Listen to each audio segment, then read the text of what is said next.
How does one describe the times we are living in? They seem precarious, uncertain, hateful, angry, dangerous. We seem to get up to noise and sleep to noise. The noise is not just coming from out there, from others. It's coming from within. There's clutter and there is rumbling and there is, in all this, there is no learning. It's reactive. And we somehow seem to be within this mess, trying to grapple with ideas of culture, ideas of who we are, identities. Who is that person? Who are they? Who is the outsider? Who belongs? These are everyday rumblings within us. These are everyday conversations we are having with family, based on newspaper reports, based on WhatsApp forwards, based on false news, based on Twitter. This is the culture that we are living in. I'm calling it culture because it is a kind of culture. And it's cutting across generations, it's cutting across society, across genders, across castes, faiths. It's just that each person is at a different power position and hence is either receiving the oppressive nature of what we are dishing out or is participating in the violence. We are now living in a culture of violence. So how does one respond to it? It's important that we respond every day. It's important that we say things that go beyond these divisive ideas. It's important. But there's something much more that's important. We have to seriously reflect about these questions. We have to reflect about what do we mean by saying we are Indian? We say we are proud to be Indian, but what does it mean?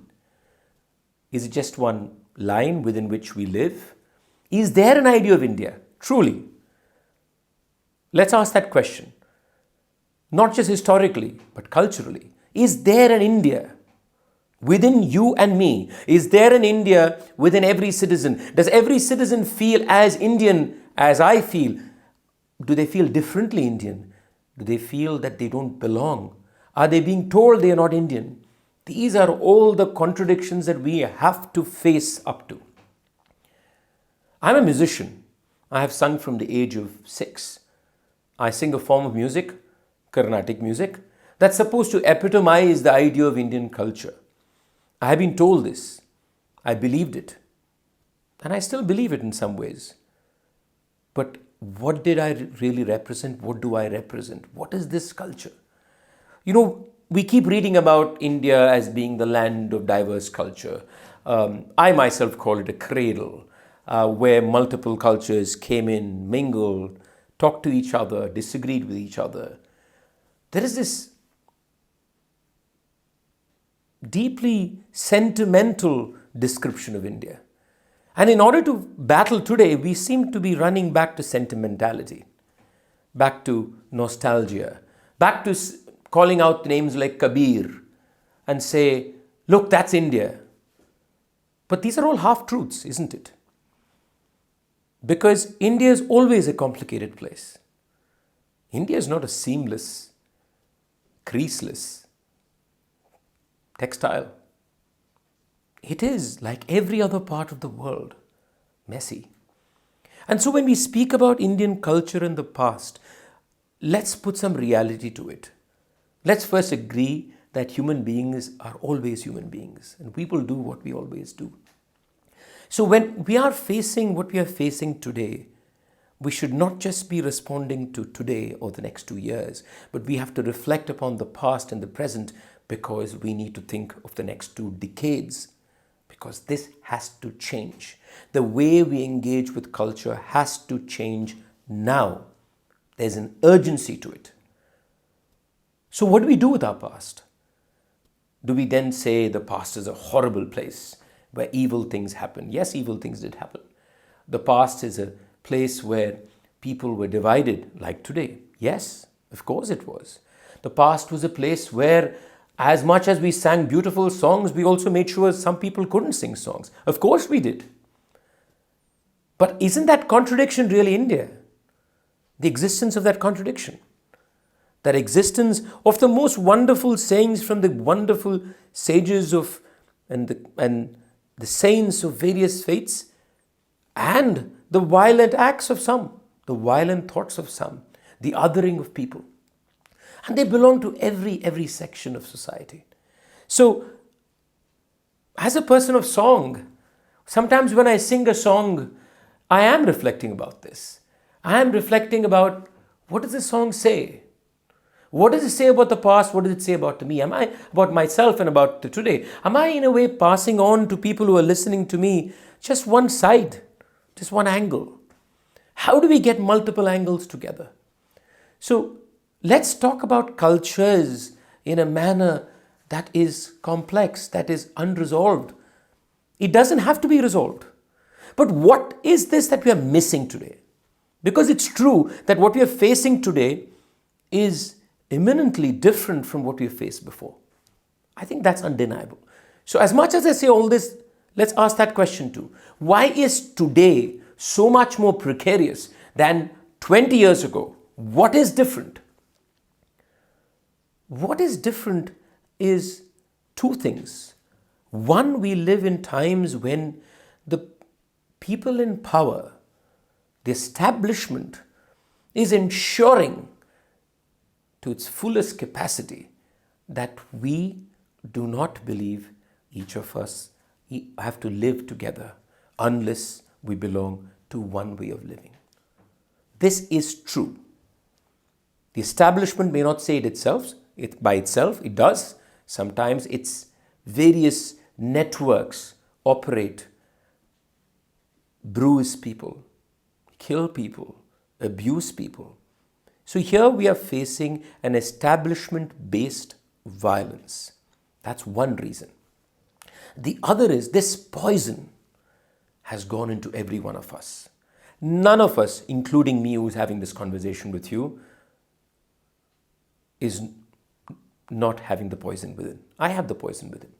I see red. I'm unable to think. I think of somebody as an enemy. I think of somebody who doesn't agree with these ideas as somebody who has to be shut out, who has to be, as they say today, cancelled. Because that's in my head too. We have to face this disturbing truth within ourselves, and for which I think the liberals like me, or what we like to call ourselves, have to reflect about how liberal we've really been. And that's what I'm going to talk about. I'm not here to point fingers on people. I'm here to talk about my own failings, our own failings, because we don't talk about that. What have we missed? Have we missed anything? When we became independent in 1947, we made many promises to ourselves. I think India was born that day, on probably those two dates to be specific. Then what was before that? Was that not India? I'm not going into this myth of India being an eternal civilization. No, this was a land that was not India, but this is a land of cultures, land of people. But India happens in 1947, because that's when we resolve to decide who we want to be. Yes, that came from the past before, but it also was a radical moment in the history of this part of the world, a radical moment. Because anybody who reads our constitution, anybody who hears what people said in 1947 would realize that there was a distinct recognition that the past was a place from which we take inspiration, but the present, or that moment, was also a moment when we say we cannot accept certain things about our own past, that we are creating a new land, a beautiful new land that was going to embrace a very different culture. That to me is Indian culture. What is in that document called the Constitution of India is Indian culture. And within that comes in the plurality of cultures and diversity. So when we say we're a diverse land, every diversity we talk about must be under the umbrella of what I would call Indian constitutional culture. Well, is the Indian constitution perfect? Of course it is not perfect. It's, after all, written, rewritten, redrafted, changed by human beings. But there are certain essentials, certain callings, certain gifts that we give ourselves that is important to recognize today in these times. But what did we do? What did we do? And the truth of the matter is, the liberals of this country ignored some essential aspects of who we are as people. We can call ourselves a democratic culture. We can call ourselves, like I said, a constitutional culture. But there are cultures within cultures within cultures. And some of those cultures have existed for centuries, for millennia. They operate within the family. They operate within small communities. They operate in regions, in ethnicities. They operate in these little dimensions. And the fact is that the liberals were not willing to engage, I include myself, with certain aspects of this culture. And one fundamental aspect that we have ignored is faith and religion. What has been our discourse, our dialogue, with that inner urge, that urge to believe in something more powerful, universal consciousness, God, an idol, an idea? What has been the liberal conversation with that? It's not enough if we say we embraced every culture, every faith and every religion. It's not enough. It's not enough. And it's not enough, like I said, to go back and name people of the past. What has been the contemporary liberal conversation with these complex ideas? Of course, I concede that many of these things are built within oppressive caste and social structures. Of course, that's what makes our conversation even more essential, even more important. But we haven't. So we've just let faith happen. People who believed to do what they did. But what has been the democratic conversation with those worlds? And that's the major part of this country. Why does a person believe? Why is there faith? Because that is hope. That is hope that tomorrow will be better. That is hope that if I'm marginalized, that tomorrow somehow my day will be better when the sun rises. That I may earn a few more rupees, that my child may be able to go to school. It's not just an economic problem. It's not a problem just of society. There needs to be hope, and faith gives people hope. How have we failed to connect these dots in the way we have spoken to ourselves and our society? We have failed. We have let things just happen. Because people who counter-argue me will say, but everything just happened. But that's the problem. Where is the conversation with that? Where is their respect? That's a very important question I want to ask. Where is their respect for faith within the liberal world? We have got to a point where we've allowed the idea of being liberal or progressive to be a synonym for atheism. Why? They are not connected at all. They're absolutely different ideas. So where is the progressive theistic conversation? Where is the progressive, respectful conversation for ritual, for faith, for ways of living? Because, it's very convenient for us, the social elites, to say, I separate religion from culture. I consider myself culturally Hindu or culturally Muslim, but not religiously. Come on, think about it. Think about it. Isn't that privilege to be able to say that? Every other person who doesn't have this privilege connects the two. It's connected. Their art, their song, their theater, their faith, the space, everything is interlinked. So how does one, pick holes and somehow separate those two things? You can't separate those two things. So how does one engage in a conversation with that? Have we? We have not. That's something we have to think about very deeply. How does one build a conversation, a respectful, non-condescending conversation with people of faith? Because we are also judging people of deep faith. There are these two words, right? We think that progressive and conservative are opposites. Are they opposites? I'm not sure. I'm not sure. Because within the conservative, there could be certain progressiveness that I, the progressive, do not have. Maybe I don't believe in that chant, in that gospel, or in that hymn, or whatever religion you may belong to. I may not believe in it. But is it just possible that in the repetition of that, in the utterance of that, there is a certain openness that opens in some people? Is it possible? It is possible. That gives that person somehow an ability to be non-divisive in a way that even I can't be. Is it possible? We have to ask these questions. Because when we don't ask these questions, we push every one of these people into the arms of bigots. We almost make sure they run away from us. We make sure that they are caught in the cesspool of anger. I don't blame them. I blame us. I blame you and me. When I say you, I mean people like me, for allowing this to happen. So what I'm trying to say is, right from independence, I think there has been a great loss, and that's 70 years of loss. It's not today and yesterday.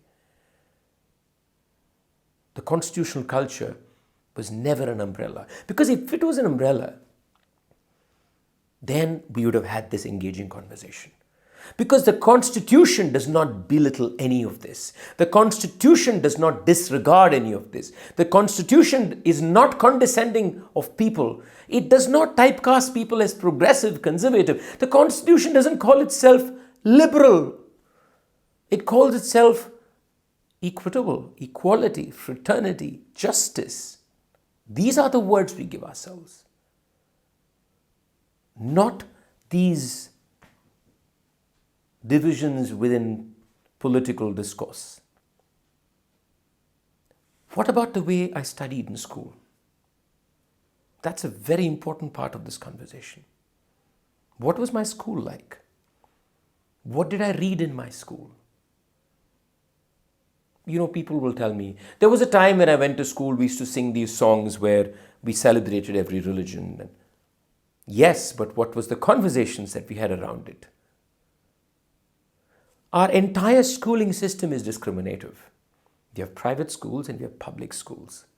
Everyone listening to this conversation knows who goes to the private school and who goes to the public school. Which section of society goes to public school, which section of society go to private school. And the grades within private school, let's keep that aside. Our education system is casteist. Our education system is discriminative, and what we study has nothing to do with being good human beings. How do we expect to create generations of people who are sensitive? How do we expect generations of people to understand cultures or culture? We just use these convenient statements of us being this civilization that was a melting pot of multiple faiths and cultures. That's not good enough. It has to be felt here in the heart. I'm a person of music. That's what matters to me. That is it felt. It can't be transactional. It's not enough if people lived in the same mohalla and had transactions with different communities or different people of different caste groups. No. What was their relationship? What did they feel within? If push came to shove, will one group just get together, gang up and hit the other? Yes, they do. We've seen it happening. Not just in the last 5 years, we've seen it happening repeatedly in our history. What have we changed after every one of these incidences? What have we done? Has there been any healing? And what does healing mean? It means that once something like this has happened, we change the way we learn, we change the way we teach, we change the way we discuss these things, we become more open to these conversations. If anything, we have become more closed and closed and closed and closed to these conversations. I'm talking about children, I'm talking about colleges, I'm talking about schools, not public intellectuals, not academics, not historians. No, not the books. I'm talking about talking. I'm talking about the classroom. We have not changed that. We still have 2 pages on the Constitution. We just still have few lines on every religion. I think all this has to change urgently. Our tone of that discourse has to change. Because it isn't that there is a possibility for the future. It is in these very fundamental changes, the way we embrace, the way we feel, the way we share cultures. What does it really mean to share in somebody else's culture? What does it mean? Or somebody else's faith? I may be a non-believer, but how do I share in the feeling of faith with another person? I'm not here to give you answers to any of this. I don't have answers.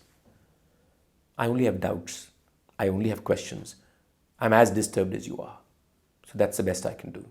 How does one share? How does a believer and non-believer share culture?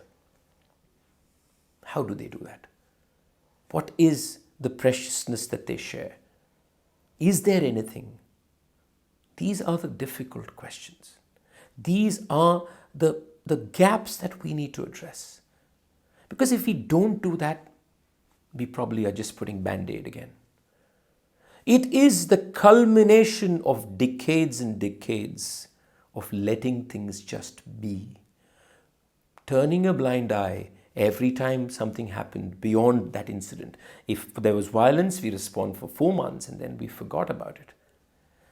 Allowing things to simmer, allowing people to go away from the liberal conversation, the open-minded conversation, the all-encompassing conversation, allowing people to run away because we are intimidating, has led to where we are today. I just have a few more things to say before I finish. How does one change what we have today or what we are facing today? How does one change the discourse? How does one think of really a new India? Because I don't really believe that in the larger scheme of things, we really created a new India after 1947. I know people are going to disagree with me, but I'm saying deep inside. Yes, there's been progress. Of course, things have changed and I'll never refute that. A lot of things have changed. Education has happened. People who had no voice have a voice today. Yes, all that's true. I completely agree. But within, inside, right deep inside, on how we feel about differences, how do we feel about somebody else, this idea of who's the other, has that really changed within us? Whether it's caste, whether it's religion, whether it's region, has it changed? We live in 2021 and we still use the term Northeast. We rarely speak about every state. The people of Northeast, of Manipur, Meghalaya, Nagaland, Arunachal Pradesh will come and tell you that they are still othered today. How is that happening? Let's go have a conversation with people who belong to caste groups that are marginalized. They will tell you that even today they feel alone, lonely. Lonely is a better word, not alone.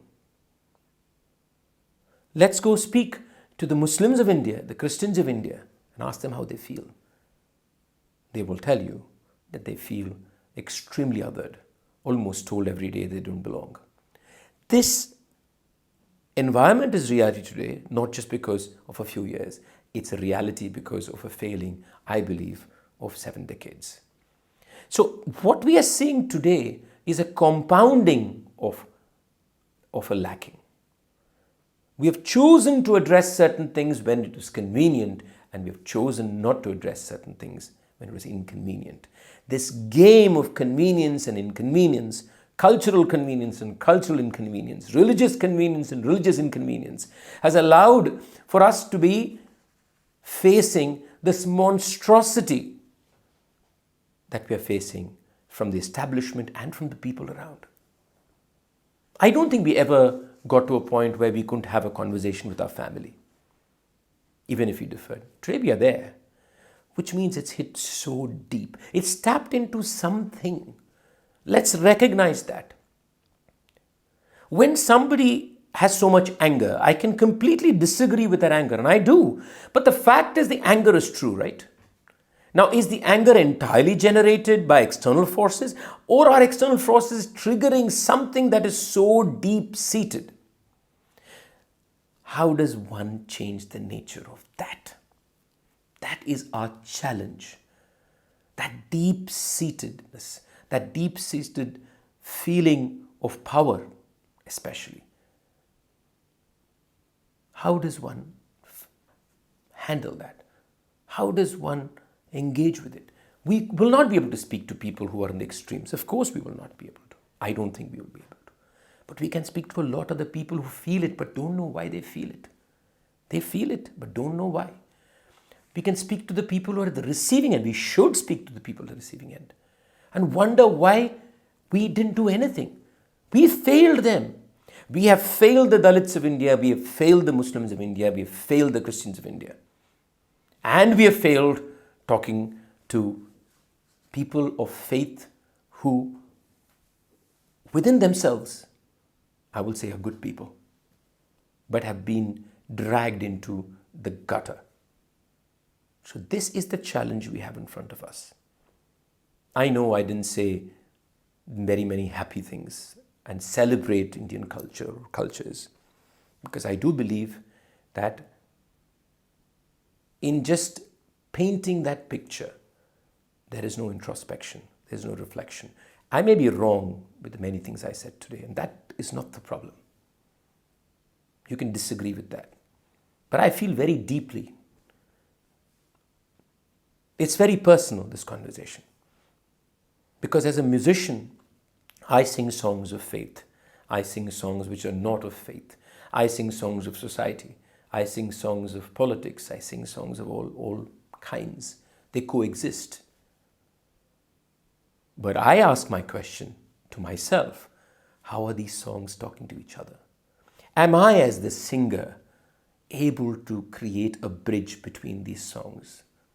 Because these songs represent different cultures, different ways of life.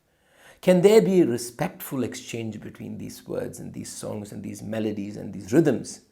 And am I, as the voice of them, giving them the space to breathe and listen to each other?